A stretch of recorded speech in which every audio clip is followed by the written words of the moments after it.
जी दोस्तों, आज हम देखते हैं पावर फैक्टर के बारे में समझते हैं कि मध्य प्रदेश के अंदर कितना परसेंट पावर फैक्टर मेंटेन करने पर कहाँ हमको इंसेंटिव मिलना स्टार्ट हो जाता है और कहाँ से हमारी पेनल्टी लगनी स्टार्ट हो जाती है। तो वीडियो स्टार्ट करने से पहले आप जब तक हमारा जो चैनल है उसको सब्सक्राइब कर दीजिए, ताकि आपको ऐसे ही नॉलेजेबल वीडियो का नोटिफिकेशन आता रहे और आपको ये वीडियोस आपके पास अवेलेबल होते रहे। तो चलिए हम स्टार्ट करते हैं।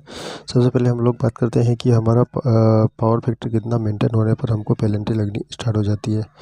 तो जब हम पावर फैक्टर हमारा 0.90 से नीचे जाता है, मतलब कि लेस देन 0.90 के नीचे जाता है, तो हमको पेनल्टी लगना स्टार्ट हो जाती है। ये हमको पेनल्टी लगाना स्टार्ट कर देती है मध्य प्रदेश गवर्नमेंट। और यदि हमारा पावर फैक्टर जो है 0.90 से लेके 0.95 के बीच में रहता है, मतलब कि बिटवीन इसके बीच में रहता है, तो हमको ना ही कोई इंसेंटिव मिलता है और ना ही हमको कोई पेनल्टी लगती है। फिर आगे हम बढ़ते हैं कि यदि हमारा पावर फैक्टर आता है 0.96 आता है, तो हमको 1% तक का इंसेंटिव मिलता है। फिर हमारा पावर फैक्टर यदि हम लोग मेंटेन करते हैं 0.97 तक मेंटेन करते हैं, तो हमको 2% तक इंसेंटिव मिलता है। यदि हम लोग 0.98 मेंटेन करते हैं, तो हमको 3% तक इंसेंटिव मिलता है।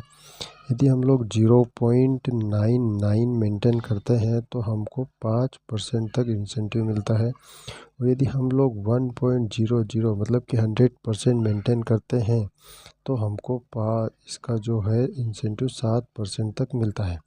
तो हम देखते हैं कि जो हमारा पावर फैक्टर है वो 100% तक तो नहीं जाता है, लेकिन फिर भी किसी के बिल के अंदर यूनिटी या मतलब 1 लिखा हुआ आता है। तो वो कैसे आता है कि इसका कैलकुलेशन ऐसा होता है कि यदि आपने पावर फैक्टर को 0.996 के ऊपर मेंटेन किया, मतलब 995 के ऊपर आपने मेंटेन किया, 996 भी यदि आपका आया, तो ये आपको 1.0 के कैटेगरी में काउंट होता है।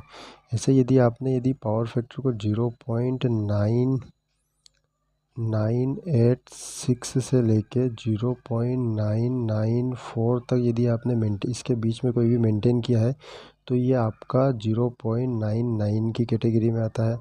ऐसे ही आपने यदि 0.986 से लेके 0.984 तक मेंटेन किया है, तो नहीं सॉरी, ये 976 से लेके यदि आपने 0.984 तक मेंटेन किया है, तो ये आपका पावर फैक्टर 0.98 की कैटेगरी में आ जाता है। ऐसे सभी का निकलता है।